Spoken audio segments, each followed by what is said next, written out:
Hello everyone, welcome back to my channel. My name is Mila and you're at Alexandrian Archives. I hope you enjoyed the day. Today, as you can see, we have a giant book haul.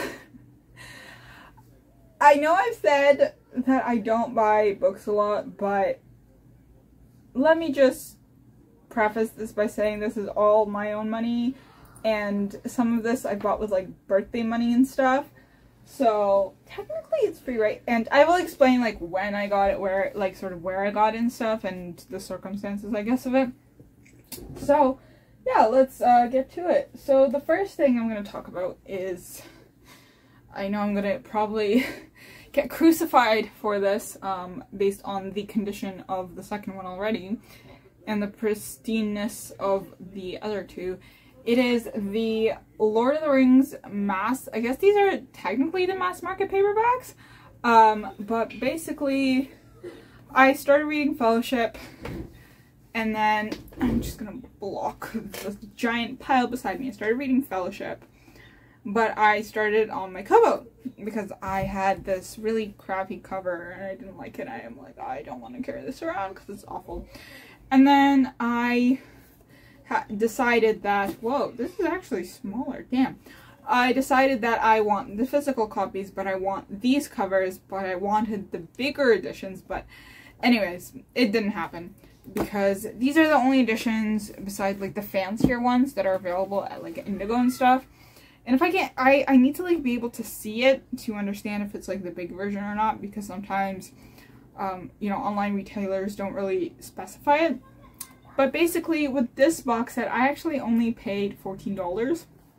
So technically, girl math, right? Because my brother and I managed to rack up Indigo points enough to like cover $20 of like the $34 that it was. Yeah. Lord of the Rings. I got this very recently, actually, and I am almost to the halfway mark of Two Towers. Fellowship, I gave 5 stars. I feel like Two Towers might be my favorite. Yes, I realized that it's already like battered. That's because I've been carrying it everywhere. I haven't been reading it on my Kobo. I've just been attached to this. So, and then we have Return of the King. And I'm very excited for this one. So yeah. Once I finish all 3, I will have a full-length review for the whole series. Whoops, the whole series. So I got this one. This is my most recent purchase, I believe. No, that's a lie. That is a lie. One of my most recent purchases. We'll just put it. The next one I got. This isn't entirely in order. So the next one I have is The Count of Monte Cristo. I'm gonna move back again. The Count of Monte Cristo by Alexandrian. I started I believe it's the abridged version on my Kobo, and I got so far into it, actually. I think I got almost 50% into it. I was just vibing, you know? Actually, let me check how far into The Count of Monte Cristo I was getting. It is so hot. Oh my god. No! No! What do I want to count?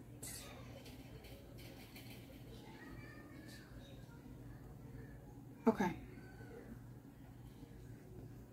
26%. Yeah. I got 26% through. Chapter 14, The Treasure Cave. So that's roughly, that's a lot, actually, considering how big the book is.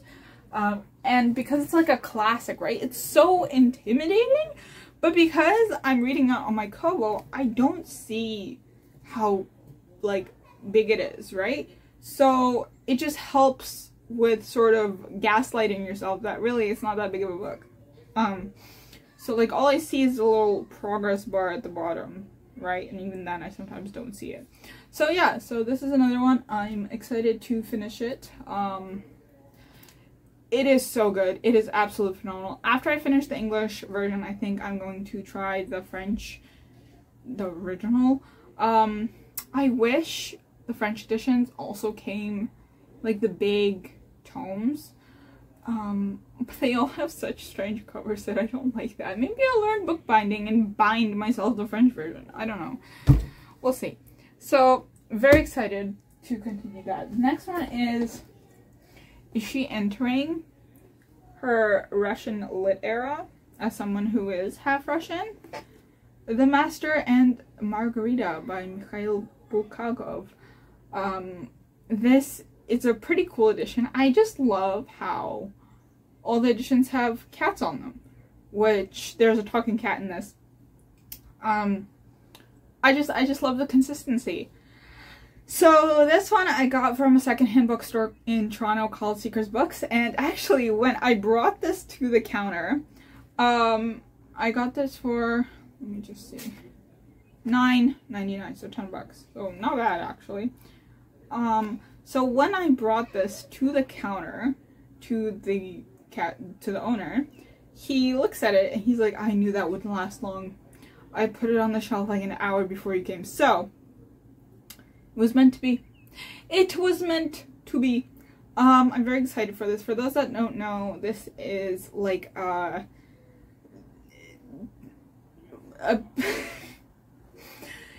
it's if the devil came to visit like 1930s Russia.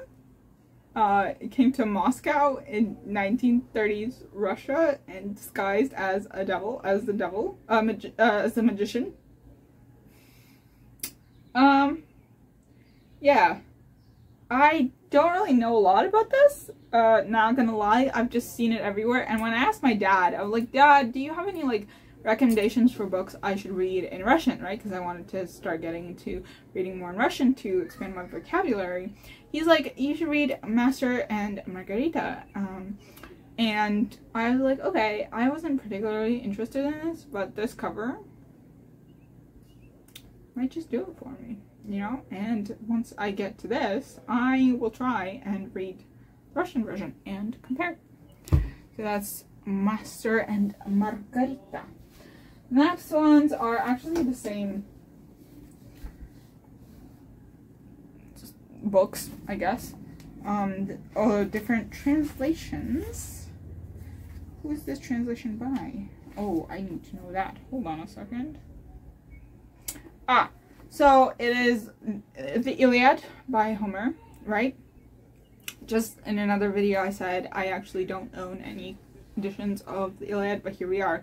I now have 3, which is almost 1-to-1 ratio with my copies of the Odyssey. Once the Iliad paperback of the Emily Wilson translation comes out, you bet I'm going to get my hands on it. So this is the Samuel Butler translation. I really like how like yellowish the pages are. Like, it's just so vintage. Obviously, with the color grading on the camera, it looks vintager, I guess, than it is. Trying to figure out what the scene is from. I guess it's at the end once, The Death of Priam by Jean-Baptiste Renaud. That's the cover image. So, the Iliad, which is the Samuel Butler translation. And then we also have the Penguin Classics version of this, which is translated by Robert Fagles. And I have the Robert Fagles, like, I think it's the Penguin Deluxe or something, edition of the Odyssey. And since I was tired of waiting for my uncle to get me my matching Iliad one because he had gotten me the Odyssey one, I decided to say screw it, and I bought this edition. This is like in pristine, like it's in perfect condition, right? I'm really excited to read this translation too, or at least, yeah. So very excited. Just, this was $6.99, so $7. Also at a secondhand bookstore. That's the best place, I feel like. If you're like a classical studies student, or if you're taking like a classical studies course, highly recommend checking out Seeker's books, BMV books, and even Doug Miller books, as well as some other books like secondhand bookstores, because they most likely have pristine conditions of these classics that will be cheap as hell. So yeah, highly recommend. I don't think I have to explain the Iliad, but the Iliad chronicles the last year of the Trojan War between the Achaeans and the Trojans, and it starts with first chapter is famously called The Rage of Achilles. Achilles is the one we get the Achilles heel from, because his mother took him by the heel, dipped him into the river Styx, and he's more like immune to any like wounds and stuff, except for his heel. That's his, you know, point of weakness. And he gets killed by Paris later. And then you have the whole Achilles and Patroclus, or Patroclus, however you want me to pronounce it. I don't really care at this point. There's so much contention about how you pronounce Patroclus that I'm just like, whatever suits your ear, honestly. I've given up. The next one I have is Gilgamesh, but this is translated by Stephen Mitchell. This is, so actually, this is, I also got this from Seekers. There was another translation there, which is by Sophus Healy, I think. I'm not sure if I'm pronouncing that correct, but it's one of the most recent translations. I'll put the cover up if I have space anywhere. I'm being lazy. So, but I didn't like the condition of it, so I decided to opt for this one. This is basically the first superhero. This is the first, like, the foundational text of world literature as well as like Western literature. It follows Gilgamesh, who is the king, and he's very, you know, greedy and selfish, and he's awful, and then the gods are like, we're fed up with this. This is set in like Mesopotamia, so ancient Mesopotamia. And this is the translation by Stephen Mitchell, and I actually love these little like borders at the bottom, and I just love this story. I love, you know, ancient Mesopotamia. It's just fantastic. So yeah, I highly recommend this. For those that want to get into like more like the first sort of literature bits, we read this in English literature, and I remember being just shocked by the fact that I've never heard about this, and I'm just like, what do you mean I've never heard about it? It's basically the first superhero. Yeah. So I'm really excited for this, and it's so good. I love this. Yeah, so that is Gilgamesh, translated by Stephen Mitchell. The next book I have is A Study in Drowning by Ava Reid. Have I read any other books by Ava Reid? No. Does the dark academia aspect of this book, as well as the cover, convince me soul-handedly to read this book? Absolutely. Also, some of the snippets that she's given, oh my god. Just the writing, the lushness of her writing. I'm not the biggest fan of the glossy covers. I do like more of the matte covers, but I'm gonna stick with this until the paperback comes out. So this follows a girl named Effie, who has been obsessed with fairy tales since her childhood. She's haunted by visions of the Fairy King. She's found solace only in the pages of Ankarat by Emrys Myrddin, which is an epic about a mortal girl who falls in love with the Fairy King and then destroys him.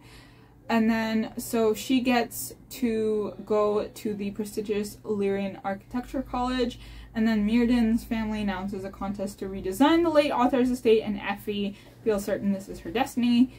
Hirith Manor is an impossible task, a musty, decrepit house on the brink of crumbling into a hungry sea. When Effie arrives, someone else has already made a temporary home there.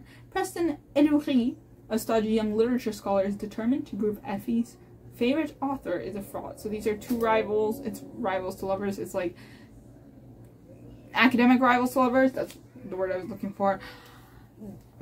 Can we just take a moment? Can we just take a moment, please, for this cover?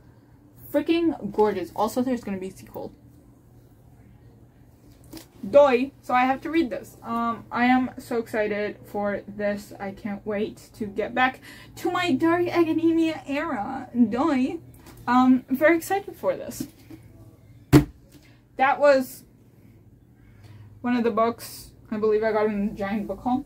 This next one is an arc that I completely forgot to put in my notes, but this is Fledging by S.K. Alley. I went to the Penguin Random House Canada event in Toronto, and I managed to snag this, which thank God, because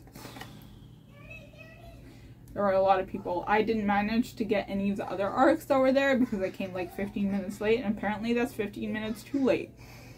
So yeah, this is like a sci-fi-ish fantasy. So this is a duology. Risa of Upper Earth has only lived a life of privilege and acquiescence. Ever dutiful, she accepts her father's arrangement of her marriage to Lane, crown prince of the corrupt, volatile lands of Lower Earth. Every time I hear Upper Earth and Lower Earth, it reminds me of Upper Egypt and Lower Egypt. Maybe that's just me. I'm just a nerd. Though Lane is a stranger, Risa knows the wedding will unite their vastly different worlds in a pact of peace. An infusion of Upper Earth technology into Lower Earth will assure, in the final age of enlightenment, ending war between humans forever. Newly released from imprisonment, Nada of Lower Earth has found her own calling, disrupting the royal wedding. Convinced her cousin Lane's alliance with Upper Earth will launch an invasive, terrifying form of tyranny, Nada sets out undercover to light the spark of revolution. When Risa goes missing a week before a wedding, all eyes turn to the rebels, including Naif, Nada's twin brother, a fugitive on the run. And when Naif and Risa meet, the long-simmering animosity they feel towards each other's world slowly runs away into something unexpected.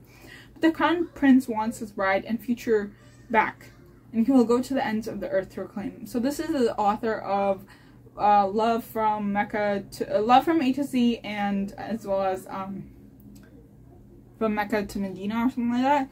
I haven't read her other books, but I'm really excited for this one. This cover. Again, a moment for the cover, please. Stunning. Stunning. Hold on, I need to raise the brightness on this. My bad. Hold on, y'all. No. There we go. Now you can see me. At least. You know? Hold on. There. I need to change this as well. There you go. Okay, now it's a little bit brighter. So I'm really excited for this. Highly recommend you guys check her out and pre-order it because we support Muslim authors around here. Next one I got is also secondhand BMV books purchase. It is a Russian fairy tales, translated by Norbert Guterman, illustrated by Alexander Alexeyev, and collected by Alexander Afanasyev. So these are Russian fairy tales, and I've wanted a copy of Russian fairy tales with the illustrations by Alexander Afanasyev, who's a very famous artist, illustrator, and you might know his paintings of Russian fairy tales. I'll put them up here. And I wanted a copy that I would be able to annotate because I'm writing a middle grade that has Russian fairy tales and Slavic folklore, so I wanted to have something that I could annotate and then refer back to. So I decided to get this one. It is a chunker, but I'm very excited to read this, and I really love the illustrations. Here we have the shuka, I think it is. The pike with the long teeth. So I'm very excited for this. Maybe there will probably be some new stories that I don't know about, because also I apologize if I'm looking over there. I see myself it's mirrored, but I keep forgetting that I have to look over here. My bad. The second last book is The Tainted Cup by Robert Jackson Bennett. I don't care what anyone says. I need these wraparound covers to become more common because Like, it looks so nice, and I don't care if y'all telling me that it's cheap. This was more expensive than a regular hardcover. I love this. I love the wraparound covers. I think that having book sleeves is so stupid. Why can't we treat hardcovers like paperbacks? Whew, I'm getting tired. Like, I love this. I need more of this, please and thank you. Like, this is like a Sherlock Holmes Watson, fantasy where you have, like, it starts with, Imperial officer that is dead. He's killed, but it's like, it's a weird killing, like a tree erupts from his body, and then you have a detective, right, who is very eccentric and she's very strange, hence the Sherlock, Anna Delabra, and then you have her assistant, Dinius Cole, who's magically altered, who helps Anna, and then there's secrets, there's, you know, stuff like that. This cover, obsessed. I feel like I say that a lot. And the last book, this is for real the last one, I promise, is this gorgeous illustrated edition of Homer's Iliad. Let me just show you the pictures. Like, I'm obsessed. This is like the perfect, like, coffee table book. We don't have a coffee table, so. But, like, yeah, I also got the secondhand. Surprise. This was $15, I think. Yeah. Just look at that. I actually took the sleeve off because it's the same as the cover, so it's just this now. Obsessed. Absolutely obsessed. Yeah, very, very, very, very nice. So that is it for today's video. Hope you enjoyed that. I hope you have now added some fun books to your TBRs and to be bought and all that fun stuff. I went back on my word. Sorry. Anyways, I will see you in the next one. Like, comment, subscribe. Follow me on all my socials. Let me know your thoughts down below, and I will see you in the next one. Happy reading!